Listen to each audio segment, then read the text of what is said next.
Bonjour à tous et bienvenue sur cette chaîne de Manuela Nature Intérieure.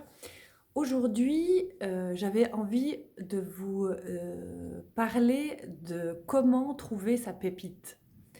Dans une vidéo précédente, je parlais en fait de contacter sa part la plus belle pour pouvoir jouir de la vie et de sa créativité, en lien avec la vitalité consciente qui est euh, une thérapie que j'ai, un moyen thérapeutique que j'ai créé depuis 10 ans et qui, en fait, va chercher les petits enfants intérieurs blessés et puis qui, petit à petit, eh bien, permet à la personne de trouver sa part la plus belle. Alors, comment trouver sa pépite, sa partie la plus élevée? Eh bien, on est quand même dans une société patriarcale euh, depuis, je sais pas, trop longtemps. Et puis, cette société, en tout cas depuis 300 ans, avec l'ère industrielle, nous conditionne en fait à suivre le modèle toujours de papa-maman. Donc, le modèle d'être toujours des petits-enfants, même si on se lève les matins tous les jours pour aller travailler pour un modèle de quelqu'un.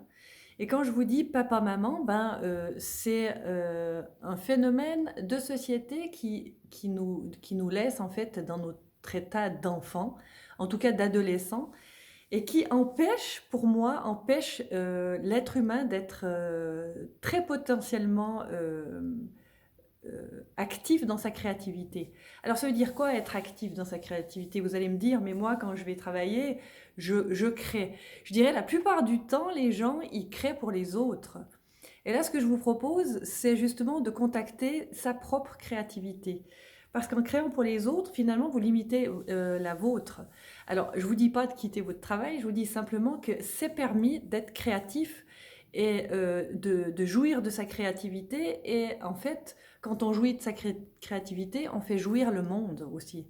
C'est toujours finalement revenir à soi, rencontrer quelqu'un qui s'appelle le soi supérieur ou le grand moi, pour en fait, c'est en fait revenir à l'unité pour pouvoir rendre après aux autres. Alors pourquoi je vous parlais de cette pépite? Parce que je me suis rendu compte qu'il y a plein de gens qui ont des talents, parce que tout le monde en a, mais qui me disent, bah Manuela, moi je suis bloquée je crée, puis tout à coup, je suis bloquée, donc il se passe plus rien, et puis je sais pas quoi en faire, puis il se passe plus rien, etc. Comme si l'énergie derrière cette créativité, elle plongeait et n'amenait rien. Il y a toujours cette énergie quand même derrière, parce que à un moment donné, c'est pas une obsession, mais en fait, comme on a dans nos gènes ce besoin de créer qui nous traverse, en fait, c'est toujours là, mais dans un régime super réduit ou carrément éteint, ou alors ça se débloque, puis on verra comment ça peut se débloquer avant de se développer. Et puis, et ben ce modèle patriarcal où on nous dit toujours que ce qu'on fait, c'est bien ou c'est pas bien, et je pense que ça nous limite en fait, ça nous limite de créer, ça nous limite de toucher à notre potentiel. Et là, ce que je voulais vous dire, c'était peut-être de vous poser la question sur comment vous voyez, vous, papa, maman.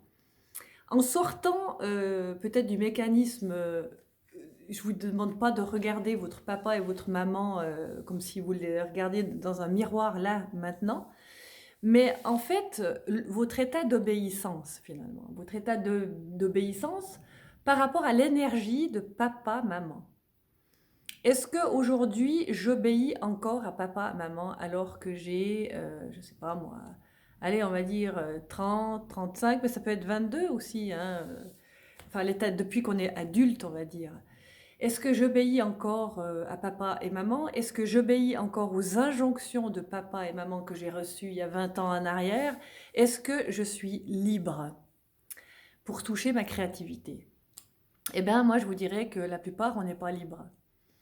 Et en fait, ça me touche parce que moi, ça fait longtemps que j'ai trouvé cette part, mais en fait, je vous en parle parce que je pense que je ne suis pas entièrement libre. Alors, je me suis certainement libérée de mon papa et de ma maman et des injonctions parce que j'ai beaucoup travaillé sur moi, mes mémoires d'enfance.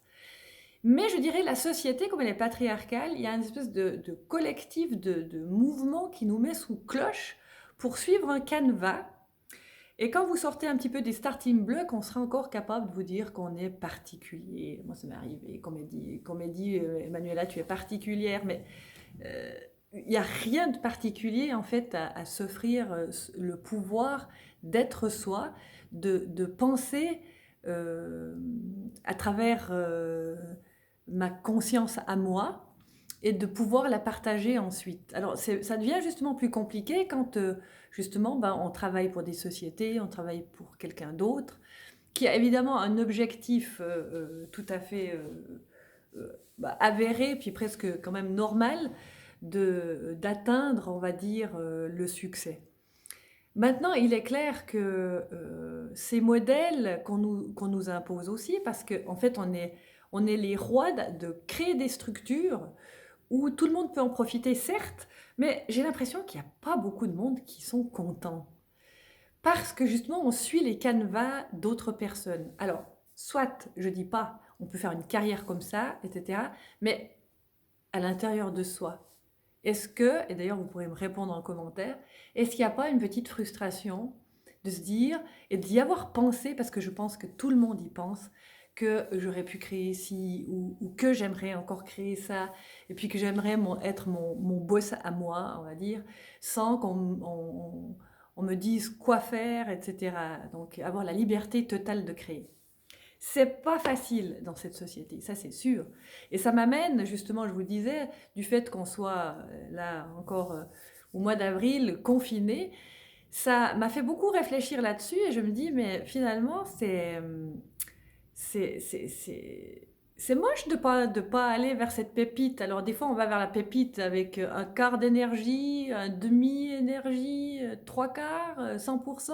100%, c'est ceux qui réussissent à mettre vraiment en avant leur pépite, c'est-à-dire leur part la plus élevée, puis de l'incarner sur Terre. Mais alors, comment faire?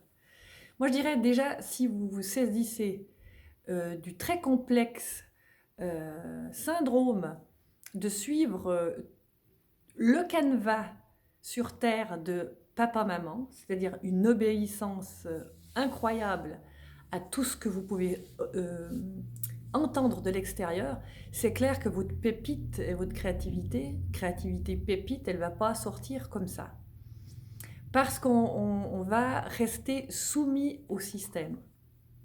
Alors après, mais comment on fait? Alors la première chose, c'est comme je vous ai dit, c'est en fait euh, entrer dans le mécanisme où on quitte son père et sa mère pour sa nouvelle terre. Ça aussi, je l'ai déjà dit. Mais en fait, il faut l'entendre souvent. On quitte son père et sa mère pour sa nouvelle terre. C'était déjà Abraham qui disait ça. Et ça s'est un peu perdu dans les limbes, cette affaire, mais ça veut tout dire aujourd'hui. Quitter son père et sa mère pour une nouvelle terre, c'est s'affranchir. Parce on a reçu du père et de la mère, on a reçu tout ce qu'il fallait, et à un moment donné, ben, on dit ciao papa, ciao maman, moi je vais faire ma vie avec mes propres croyances finalement. Alors ça ne veut pas dire qu'on doit bafouer toutes les croyances de la famille, mais je dirais que celles qui tirent en bas la créativité, celles qui empêchent l'évolution de l'être, qui empêchent la grandeur de l'être, évidemment il faut faire un travail dessus et se dire mais ça je dépose ça entre moi et mes aïeux, entre moi et mes parents et mes aïeux, je dépose là pour ne plus jamais le reprendre, quitte à enlever mes oripeaux, à me mettre tout nu devant mes ancêtres, c'est vraiment ça, et de choisir un autre vêtement qui sera ma propre couche de ce que je choisis d'être. Et ça demande un petit peu de travail intérieur, c'est sûr. Ça se fait des fois, pas forcément en une fois, tellement les injonctions familiales ont été puissantes. On sait que des fois, il suffit 3 fois d'entendre 3 fois tu es médiocre pour que un enfant se sente médiocre pour toute sa vie. Après, il devra justement pratiquer, enfin, se dessaisir, on va dire, de ces injonctions, de ces blessures d'enfance pour s'accréditer le droit d'être puissant et d'être créatif. Donc c'est un tout petit peu un tout petit peu moche. Moi, je dirais que le truc fondamental, c'est si on retourne voir cet enfant et qu'on contacte son impuissance, qui finalement est la nôtre, hein, là je dissocie l'être, parce que, on va dire, moi, Manuela, en vitalité consciente, quand je descends vraiment en hypnose, eh bien, je vais rencontrer l'enfant intérieur et son impuissance à se retrouver. Son impuissance, vous la trouvez justement, et en fait, il y a un échange sentimental et émotionnel. Et puis vous rencontrez quelque part l'inacceptable, parce que quand vous voyez cet enfant, il jouit à moitié de ce que lui offre la vie quelque part. Ce qui n'a rien à voir avec l'éducation et les cadres, ça a à voir avec la vitalité, d'où l'expression vitalité consciente. Donc retourner voir son enfant intérieur, c'est d'aller lui parler et puis de lui montrer que quand il parle, quand il pense, eh bien la parole, il y a droit, tout ce qui pourrait lui passer par la tête, il y a droit, tout ce qui crée dans sa tête, il y a droit, que rien, quelque part, rien n'est farfelu, et qu'il pourra choisir finalement à travers ses pensées, et il pourra créer à travers ses pensées l'objet de son désir le plus élevé, la pépite justement. Et cette pépite, en fait, ça nous connecte à quelque chose de très pur. La créativité, c'est quelque chose de très très pur. Et c'est vrai que pour moi, encore aujourd'hui, c'est très frustrant quand j'entends dans le monde que si moi je choisis de me créer comme ça, qu'il peut avoir une critique par rapport à qui je suis, et qui je suis qui crée dans la vie, donc qui s'incarne comme ça, parce que c'est différent du canevas, c'est différent des habitudes. Alors quand on aura bien compris en fait que on est une société à travers, je vous disais déjà la dernière fois, le minéral, le végétal, l'animal et l'homme, le minal, qu'on est une société naturelle euh, et que on a le droit d'être qui on est, on ne critique pas les pierres et les rochers qu'on rencontre, on ne va pas critiquer, je ne sais pas moi, la robe d'un cheval, on sait qu'elle est brune, et personne ne va la critiquer, on ne va pas critiquer un arbre, on va peut-être en parler, on va peut-être décoder des choses ou juste énumérer des faits, que c'est rouge plutôt que noir et que c'est vert plutôt que jaune. Mais quand on est en face d'un être humain, c'est quand même incroyable comment on peut être jugeant. Donc l'idée, en fait, dans la vitalité consciente, pour retrouver le chemin du soi qui nous amène à voir cette pépite, c'est cette voie de libération, c'est quand même pour sortir de ce jugement, mais de sortir non seulement pour soi-même, mais pour les autres, quoi. Ça suffit maintenant. Je veux dire, vous avez tous votre couleur, j'ai la mienne, et puis c'est bien comme ça. Qu'est-ce que ça dérange? Je veux dire, réfléchissez peut-être, et réfléchissons en cœur d'une autre manière, de voir le monde où finalement toutes ces incarnations qui sont différentes, tout ce possible d'être et de faire, moi je trouve ça c'est quelque chose de merveilleux. Et je dirais que la jeunesse montante maintenant, c'est celle qui trouve plus sa pépite que les gens de mon âge qui ont la cinquantaine. Pourquoi? Parce que tout simplement, ils sortent de ces canevas aussi académiques qui dit que si tu as passé par telle école, eh ben, tu seras toute ta vie encensé, et finalement diplôme est égal à quoi? À argent. et qu'à travers ce diplôme, tu vas être reconnu. Donc, vous vous rendez compte ce que les hautes écoles et ce que les universités euh, font? En fait, ils font en sorte que les jeunes, moins maintenant, mais en tout cas à une époque, s'identifient au titre. Mais c'est d'une aberration totale. Euh, un jeune, la jeunesse, elle a besoin de s'expérimenter en plein de choses jusqu'à ce qu'elle ait trouvé sa pépite. Et aujourd'hui, je trouve que les jeunes trouvent assez rapidement leur pépite parce qu'ils sont moins noyés dans les mensonges qui nous ont amenés, nous, les vieux schnocks, dans une impuissance totale, en tout cas à un certain moment de leur vie, jusqu'à ce qu'on s'en rende compte et puis qu'on puisse euh, créer notre vie et puis en jouir, n'est-ce pas? Donc, par rapport à ça, quand je vois ces jeunes, bah, par exemple, qu'est-ce qu'ils font? C'est vrai qu'on est quand même dans l'ère informatique, numérique, donc ils prennent leur ordinateur sous le bras, ils voyagent de gauche à droite, ils créent des sites internet pour des gens, ils créent à travers le web des trucs incroyables, même des thérapies, ils créent des moyens pour justement trouver le pouvoir, et comme ils sont passés par le leur, bah, ils ont la recette, et puis ils la donnent, ils la vendent, je dirais, parce que comme ça, en fait, c'est ça aussi la finalité, c'est qu'ils ne se sont pas tellement préoccupés non plus du chemin, ils sont allés d'abord vers ce qu'ils aiment.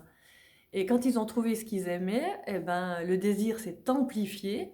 Ils ont été contents de créer, ils ont été contents de travailler pour ce qu'ils ont trouvé comme pépite personnelle. Et puis, ben, une fois que c'est mis dans la matière, eh ben, ça répond, comme l'univers il sait faire naturellement. Donc, je voulais vous inviter à cette réflexion aujourd'hui, mais vous en êtes où, vous, avec votre pépite? Parce que là, peut-être d'une manière un peu plus spirituelle, on parle du nouveau monde. Mais le nouveau monde, à mon avis, il nous amène à trouver notre pépite. Vous allez faire quoi de la vôtre? Vous l'avez trouvée déjà? Est-ce que vous méditez assez pour aller la chercher au fond de votre cœur, puis se dire, mais effectivement, c'est ça que je veux? Et puis si vraiment il y a un blocage, parce qu'on se dit mais comment, parce que finalement ça change la vie de trouver sa pépite. Il faut trouver des autres pistes pour qu'une fois on a trouvé la pépite, et ben qu'on la mette dans la matière. Tellement on est habitué à mettre la pépite des autres dans la matière. Donc trouver sa pépite, c'est un chemin très intérieur et franchement c'est l'heure. Je crois que c'est l'heure que toutes les pépites sonnent, pour qu'on puisse jouir de la créativité des uns des autres et faire quoi en fait tisser des ponts entre les pépites des uns et des autres. Vous savez qu'il y a déjà des grandes sociétés qui ont mis en place, elles sont rares, mais ça se passe aux États-Unis, où ça a été mis en place en fait que tout le monde est sur en fait la même horizontalité. Il n'y a plus de hiérarchie comme ça. Alors, il y a des leads, c'est vrai, parce que tout le monde n'arrive pas à tout faire, il faut bien un lead, mais en fait, il y a une horizontalité des énergies, et en fait, dans cette horizontalité, on leur propose, dès qu'il y a quelqu'un qui a une nouvelle idée géniale, eh bien, elle ne peut la garder que 24 heures. Si elle la garde au-delà des 24 heures, eh bien, cette personne est renvoyée. Pourquoi? Parce que justement, on a compris maintenant que, en fait, de tisser, euh, de contacter cette créativité, de laisser un être humain, même dans une grande boîte, de le laisser réfléchir, de laisser être super créatif, et ben quand il trouve une idée, et puis qu'il la donne aux autres, en fait, c'est tous des liens qui viennent se mettre, s'emboîter, etc., pour finalement bah, arriver au but de la société. Donc c'est pour ça, je vous dis ça parce qu'en fait, ça ne veut pas dire que on doit abandonner la société ou l'entreprise pour laquelle on travaille. Je dis simplement, et c'est peut-être plus aux entrepreneurs, que c'est quand même possible de faire en sorte que l'employé ou les gens qui travaillent pour nous, eh bien, déploient leur créativité déploient, vont chercher leurs pépites, et quand ils vont chercher leurs pépites pour vous, bah, franchement, c'est du bénéf, comme on dit. Mais il y a encore beaucoup trop, je trouve, de canevas où on réduit justement ce pouvoir. Et c'est bien dommage parce que c'est limitatif finalement. Donc pour ceux qui sont trop frustrés, bah, l'idée c'est de peut-être mettez-vous à aller chercher votre part la plus belle, cette super pépite, et puis demandez-vous comment l'intégrer et l'incarner. Je pense que c'est important. Et la vitalité consciente, pour ça, elle est utile parce que, justement, en se dessaisissant de cette première énergie qui peut nous freiner, puisqu'on est dans ce collectif, je vous ai dit, patriarcal, c'est de se dessaisir, en fait, de ces injonctions patriarcales et matriarcales, où l'obéissance est la règle. Et quand on a dépassé ça, on peut créer. Alors, ça prend du temps de créer, mais le temps va de plus en plus vite. Et mais ce temps, il est, en fait,